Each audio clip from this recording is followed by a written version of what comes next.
Bé, en primer lloc, no seré molt protocolari, però sí que amb els 5 minuts que m'han donat m'agradaria fer una mica de resum i potser dir algunes coses més que no s'han dit i que són importants.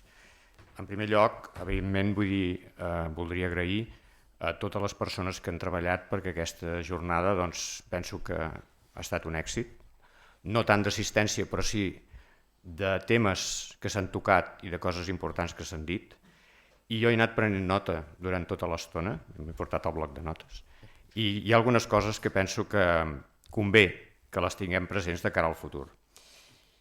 Haig de manifestar en primer lloc que com a degà de la Facultat de Biociències ha estat un veritable honor i privilegi que CACU Catalunya s'hagi fixat en nosaltres. Espero que aquesta no sigui la primera i única jornada que es faci en aquest sentit, no tant de presentació de resultats d'una enquesta com de temes que són fronterers en l'àmbit entre el que és l'acadèmia i el que jo sempre dic que és el món real, el món professional.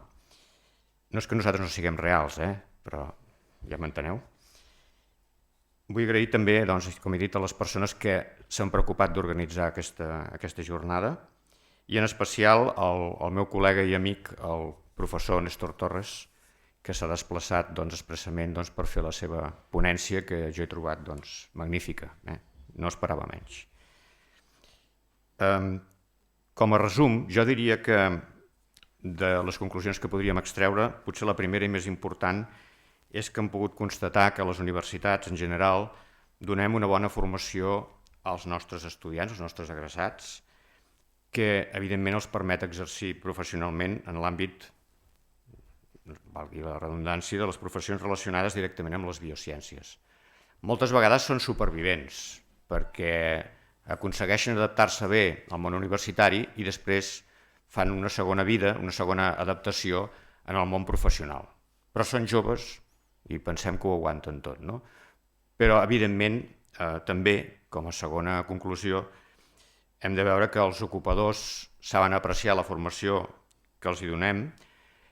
Sembla que aprecien bastant bé la formació que podríem anomenar més especialitzada o més orientada, que a vegades adquireixen ja durant el grau, però evidentment durant els màsters dins de la biociències, però que evidentment es constata un cert dèficit de bagatge en les competències que anomenem més transversals. Evidentment encara hi ha molt marge de millora, tal com ha posat de manifest el mateix professor Néstor Torres, i m'agradaria dir que en l'àmbit de les biociències, clar, la UAB ja ho sabeu, ha estat tradicionalment pionera amb la implantació de nous estudis, sobretot de la mà de la ràpida evolució de l'àmbit de les biociències, ciències de la vida, i a partir de la mare biologia, juntament amb aportacions d'altres ciències que podríem anomenar frontereres, ha anat implementant estudis al llarg del temps. Primer va ser bioquímica en diferents llocs de l'estat espanyol, després biotecnologia, ciències ambientals en el seu moment, avui presents en la major part de les universitats de l'Estat. Tot això va passar quan biociències formava part de la Facultat de Ciències i després més endavant ciències biomèdiques o biomedicina, avui oferta per més de una desena d'universitats a l'estat espanyol, i evidentment altres com biologia ambiental, genètica o microbiologia més recentment, igual que ciències biomèdiques. Podríem dir que el model biociències ha tingut èxit tant per l'excel·lent acceptació per part dels estudis en els estudiants de nou accés, com també una raonable bona inserció professional dels egressats. Només queda trencar, com ja s'ha dit, alguns encotillaments, algunes rigideses del sistema, sobretot a l'hora de buscar feina, per exemple, alguns titulats es troben amb poques places en convocatoris oficials d'organismes públics o bé en el nombre de places d'especialista sanitari, com també algunes limitacions que es trobem a vegades als estudiants que volen entrar com a membres de ple dret en alguns col·legis professionals territorials. No passa així, per exemple, en el Col·legi de Biòlegs de Catalunya. Aquí hem de ser conscients que actualment encara s'estan movent coses i voldria dir que de la Conferència Espanyola de Degans de Biologia S'està treballant activament de la mà també dels col·legis professionals per intentar allò que deia el professor Barber, no? Que siguem més oliveres i menys eucaliptus. Permeteu-me que compari, perquè aquí s'ha dit que hi havia tota una sèrie de poder inestabilitats, però permeteu-me que compari la formació dels nostres estudiants com la confecció d'un bon teixit. I ho dic des del coneixement d'una persona del Vallès, de Terrassa, deien la Manchester catalana, sabem de teixits. Un bon teixit, si volem que sigui bo, resistent, i que tinguem bona peça al teler, ha de ser el resultat de l'entrecreuament de dos elements importants. Un és la trama i l'altre l'ordit. La trama no s'aguanta sense un bon ordit. Per què us dic això? Doncs perquè la formació universitària ha de ser un bon equilibri entre l'adquisició de competències específiques i competències transversals. I seguint amb aquest repte d'oferir una millor formació als nostres estudiants, clar que podem fer ús del nostre campus, de fer titulacions interfacultatives o fins i tot interuniversitàries i equips multidisciplinars, transdisciplinars. Però hi ha uns projectes molt ambiciosos, i aprofito per posar-los damunt de la taula. De fet, hi ha com a mínim 2 nous graus que han estat presentats per programar-los en el curs 2021 i són un grau en Ciències i Humanitats i un grau en Ciències. Pensem que cada vegada més fa falta que hi hagi graus, dobles graus, graus transdisciplinars. Per tant, creiem que és imprescindible que hi hagin nous estudiants formats en competències transversals. Hem parlat de la importància dels idiomes, hem parlat de la importància de gestió de projectes i en els focus grups que s'han fet per dissenyar aquests nous graus, parlant amb ocupadors, ens han dit que aquests nous graus, sens dubte, formaran persones en aquests àmbits transdisciplinars, en gestió de projectes, etc. Per tant, la pilota està ara en mans de les agències de qualitat. Un dels graus està en mans d'ACU Catalunya, l'altre està en mans de l'agència madrilenya, Fundación para el Conocimiento I+D. Esperem que siguin sensibles a les necessitats perquè hi hagi gent formada a aquests nous graus. Per tant, quan parlava de la trama i de l'ordit, m'estic referint en què és bo que hi hagi a la vegada, i amb això contestaria una mica el repte que ha llançat el president d'ACU, graus específics, però també entrecreuats en graus transdisciplinars. I això és el que fa fort un teixit, el que fa fort la formació, i per tant poden conviure. I com que el sistema és prou flexible per permetre-ho, no crec que sigui una inestabilitat, al contrari, el teixit serà més fort. De la mateixa manera, aquí s'ha dit abans, és bo que hi hagi, per exemple, en el camp mèdic clínic, especialistes en cada una de les especialitats mèdiques. Què faríem dels especialistes si no hi hagués la medicina comunitària, si no hi hagués el metge d'atenció primària, que és el que fa un primer diagnòstic? Han de conviure tant els que saben una mica de tot, però no molt, amb els que saben molt d'una especialitat. I pensem realment, per exemple, que l'estructura cerebral d'un estudiant en filosofia és millor que l'estructura cerebral d'un estudiant en matemàtiques? Són estructures que les dues són importants i necessàries. I la prova d'això és que les empreses estan fitxant filòsofs i matemàtics. I bé, només dit això, agafo la torxa o el repte de fer treballs finals de grau transdisciplinaris, penso que és una idea magnífica, i finalment, perdoneu que m'allargui, no puc concloure sense retre un petit homenatge la nostra estimada doctora Margarita Sales, que ens va deixar ahir. Us recordo que la doctora Sales va ser investida doctora honoris causa per aquesta universitat ara fa una mica més d'un any, i en aquella glosa que va fer la doctora Montserrat Llagostera, la seva padrina, ens va recordar que era un exemple no solament d'una gran docent, sinó també de persona que va saber traslladar la seva recerca a la societat. I de fet, la doctora Margarita Sales, que és un exemple d'això que estem dient avui, és l'autora de la patent que va donar més beneficis en termes de diners com mai hi ha hagut a l'estat espanyol. Per tant, va ser una persona que va conreuar totes les facetes de lo que seria una professora universitària, recercadora i en la transferència. Moltes gràcies per la vostra atenció i amb això ara passo la paraula al president d'ACU Catalunya perquè clogui l'acte.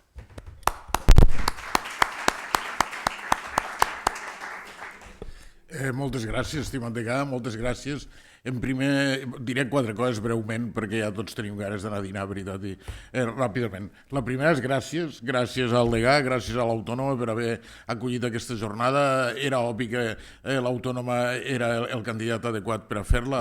L'Autònoma de Barcelona és una universitat que excel·leix en molts àmbits i és una de les grans universitats al nostre context, però excel·leix en especial en ciències naturals i potser en especial en biociències. De fet, des del principi, el seu primer rector era un biòleg conegut, de fet, Villar Palací, que recordem, i per tant era raonable que aquesta jornada tingués lloc aquí i que sigui l'inici d'un àmbit de debat sobre aquestes qüestions aquí.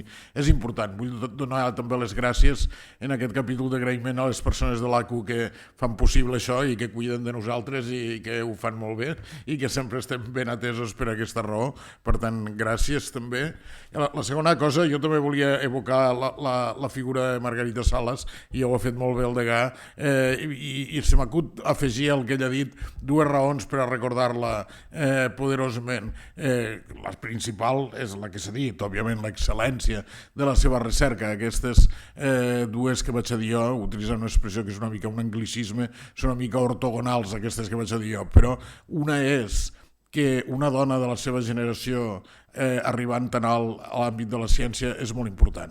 Sempre un fa pensar que si sempre ha estat més difícil i més hostil l'ambient acadèmic, com a altres àmbits de la societat, a les dones, com devia ser això fa més anys. Devia ser una cosa tremenda, en un ambient que a vegades es diu de old boys club, que a vegades desenvolupem els homes, tremendo entre converses entre col·legi major i servei militar, diguéssim, tremendo, on les dones són per definició excloses. Per tant, aquesta virtut d'haver excel·lit en aquest model és molt gran. L'altra, que té a veure una cosa que vull comentar també, l'altra és que Margarita Sales era deixeble de Severo Ochoa i Severo Ochoa era deixeble de Ramon y Cajal. És a dir, quan hi ha algú molt bo, això genera llavor i la cosa funciona.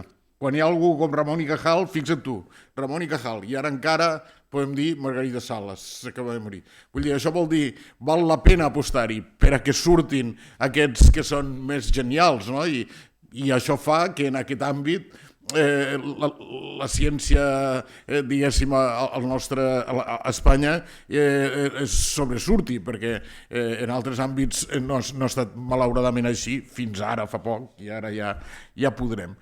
I això fa pensar la importància que té la biologia a les nostres vides. Jo volia dir això, és potser els dos grans científics que han configurat la modernitat fossin Newton i Darwin, no?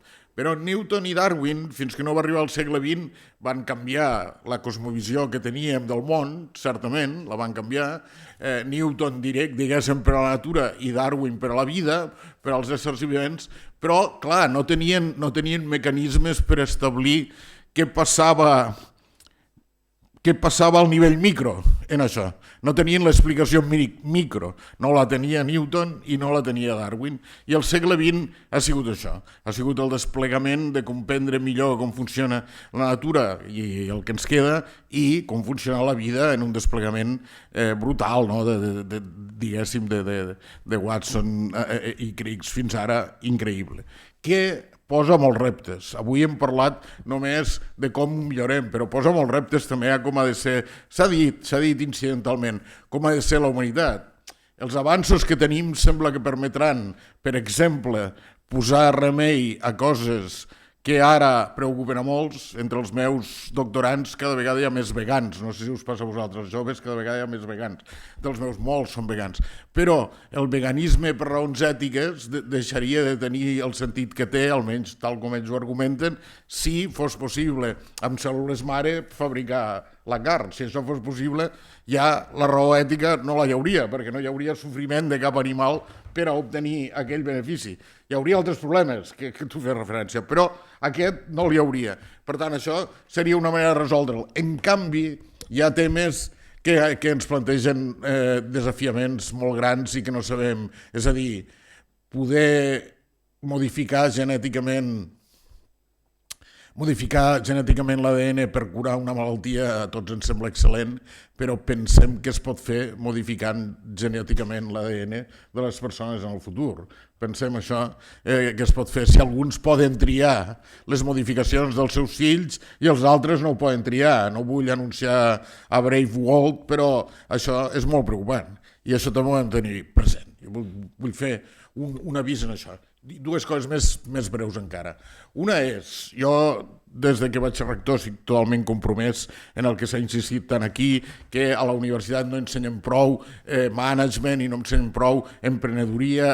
Això és veritat absolutament, ho rubrico totalment i hem de ser capaços. Una idea aquí està. Per què no? No és mala idea. Per què no crear un minor en això? No és mala idea que els estudiants cursant un nombre de crèdits complementaris puguin triar, complementar la seva formació amb genètica o amb humanitats, perquè alguns d'humanitats també acabaran fent gestió a no sé on d'un museu o el que sigui, no? I per tant, això podria ser una possibilitat. I estic totalment d'acord, però crec que això té un límit, és l'última cosa que vull dir, té un límit que a vegades els defensors del management i això no veuen. El límit és que a vegades això es presenta com que tots els professors universitaris, tots els científics han de ser com una mena de managers, com una mena de business person. Jo crec que això és una mala idea. Crec que això és una mala idea que a més està negada perquè alguns dels més grans científics eren un total horror des d'aquest punt de vista.